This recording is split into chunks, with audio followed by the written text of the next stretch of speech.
আলহামদুলিল্লাহি রাব্বিল আলামিন ওয়াসসালাতু ওয়াসসালামু আলা সাইয়্যিদিল আমবিয়াই ওয়াল মুরসালিন ওয়া আলা আলিহি ওয়া আসহাবিহি ওয়া মান তাবিআহুম আজমাইন। বাংলাদেশ খেলাফত মজলিস সিরাজগঞ্জ জেলা শাখা কর্তৃক আয়োজিত আজকের এই গণসমাবেশে উপস্থিত সংগ্রামী সভাপতি, উপস্থিত বাংলাদেশ খেলাফত মজলিসের কেন্দ্রীয় মহাসচিব সহ কেন্দ্রীয় নেতৃবৃন্দ, জেলা নেতৃবৃন্দ, সহযোগী সংগঠন সমূহের দায়িত্বশীল নেতৃবৃন্দ, বিভিন্ন ভ্রাতৃপ্রতিম জাতীয় সংগঠনের স্থানীয় নেতৃবৃন্দ, সর্বস্তরের নেতাকর্মী ও তৌহিদি জনতা, সিরাজগঞ্জ জেলাবাসী, আমি আজ আপনাদের এই গণসমাবেশে দাঁড়িয়ে সর্বপ্রথম ওই মহান রব্বুল আলামিনের দরবারে শুকরগুজারি আদায় করছি, যিনি বাংলাদেশের মানুষের বুকের উপর থেকে জগদ্দল পাথরের মতো চেপে বসা যুগের লেডি ফেরাউন স্বৈরাচারী জালিম শেখ হাসিনা শাহীকে উৎখাত করে দিয়ে এদেশের মানুষকে মুক্ত বাতাসে নিঃশ্বাস গ্রহণ করার সুযোগ করে দিয়েছেন। আল্লাহুম্মা রাব্বানা লাকাল হামদু ওয়া লাকাশ শুকর। এরপরে আমি গভীর শ্রদ্ধা ভরে স্মরণ করছি ওই সকল বীর শহীদানদেরকে যাদের শাহাদাতের রক্তের সিঁড়ি বেয়ে 5ই আগস্ট 2024 সালে বাংলাদেশ দ্বিতীয়বারের মতো স্বাধীনতা অর্জন করেছে। বাংলাদেশের মানুষ ফ্যাসিবাদ এবং স্বৈরতন্ত্র মুক্ত হয়েছে। 2009 সালের পিলখানা ট্রাজেডিতে শাহাদাত বরণকারী 57 জন দেশপ্রেমিক সেনা কর্মকর্তা, 2013 সালের শাপলা চত্বরে নবী প্রেমিক তৌহিদি জনতা, যাদেরকে রাতের অন্ধকারে বুলেটের আঘাতে বুকগুলো ঝাঁঝরা করে নির্মমভাবে হত্যা করা হয়েছে। 2014-15 সালে বিরোধী দলীয় নেতা কর্মী আল্লামা সাঈদীকে মিথ্যা ফাঁসির রায় দেওয়ার প্রেক্ষিতে ফুঁসে ওঠা গোটা বাংলাদেশের কোরআন প্রেমিক তৌহিদি জনতা, শতাধিক যাদেরকে পাখির মতো গুলি করে হত্যা করা হয়েছে। 2021 সালের মোদী বিরোধী শান্তিপ্রিয় হেফাজতে ইসলামের আন্দোলনে স্বৈরাচারী জালিমের বুলেটের আঘাত কেড়ে নিয়েছে 21 জন তাজা প্রাণ।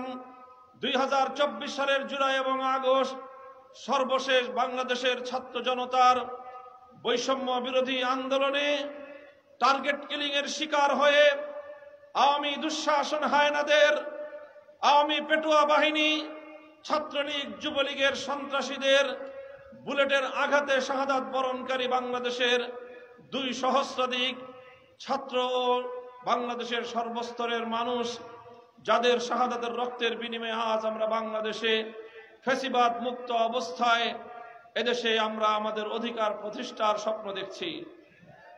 সংগ্রামী সাথী ও বন্ধুগণ,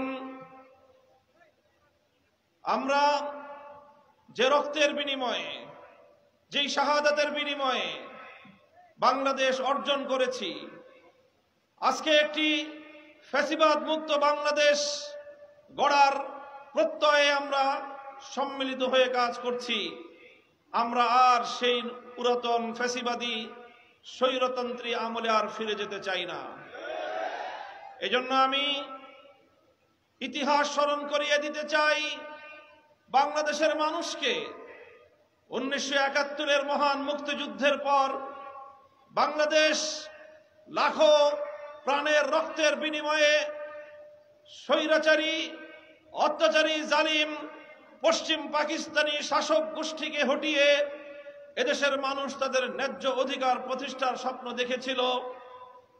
দুর্ভাগ্যজনকভাবে স্বাধীনতা অর্জনের কয়েক মাসের মধ্যে 1971-এর মহান মুক্তিযুদ্ধের অর্জনকে ছিনতাই করা হয়েছিল। পিন্ডির দাসত্বের শৃঙ্খল থেকে মুক্ত করে বাংলাদেশের মানুষকে দিল্লির শৃঙ্খলে আবদ্ধ করবার ষড়যন্ত্র চালানো হয়েছিল।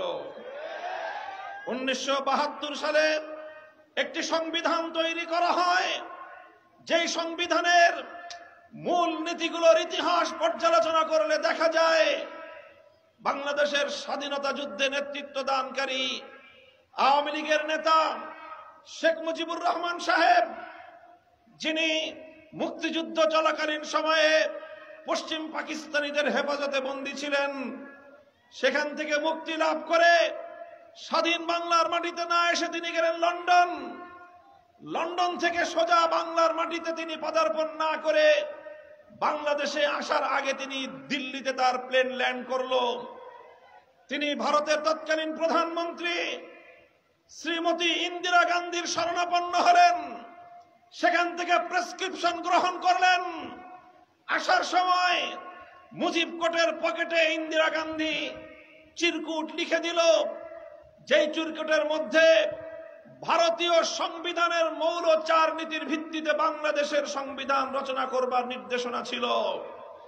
শেখ মুজিবুর রহমান সাহেব 72 সালে বাংলাদেশে এসে সেই সংবিধান প্রণয়ন করলেন, যেই সংবিধানের মাধ্যমে বাংলাদেশের স্বাধীনতাকে ভারত মাতার চরণ ধরে বলি দেওয়া হয়েছিল। আমরা দ্ব্যর্থহীন ভাষায় বলি, 1971-এর চেতনা ছিল মুক্তিযুদ্ধের চেতনা। মুক্তিযুদ্ধের চেতনা ছিল জুলুমের বিরুদ্ধে লড়াই, মুক্তিযুদ্ধের চেতনা ছিল শোষণ এবং বঞ্চনার বিরুদ্ধে লড়াই, মুক্তিযুদ্ধের চেতনা ছিল বৈষম্যহীন এক বাংলাদেশ গড়বার লড়াই। কিন্তু মুক্তিযুদ্ধের পরে সেই জুলুম, শোষণ, বৈষম্যহীন বাংলাদেশ গড়বার এদেশের 7 কোটি মানুষের স্বপ্নকে পায়ের তলায় পিষ্ট করে শেখ মুজিবুর রহমান সাহেব একদলীয় বাকশাল তৈরি করার মধ্য দিয়ে বাংলাদেশের মানুষের অভিপ্রায় এবং ইচ্ছাকে তিনি জলাঞ্জলি দিয়েছিলেন। তিনি ভারত থেকে আমদানি করলেন ধর্মনিরপেক্ষ মতবাদ।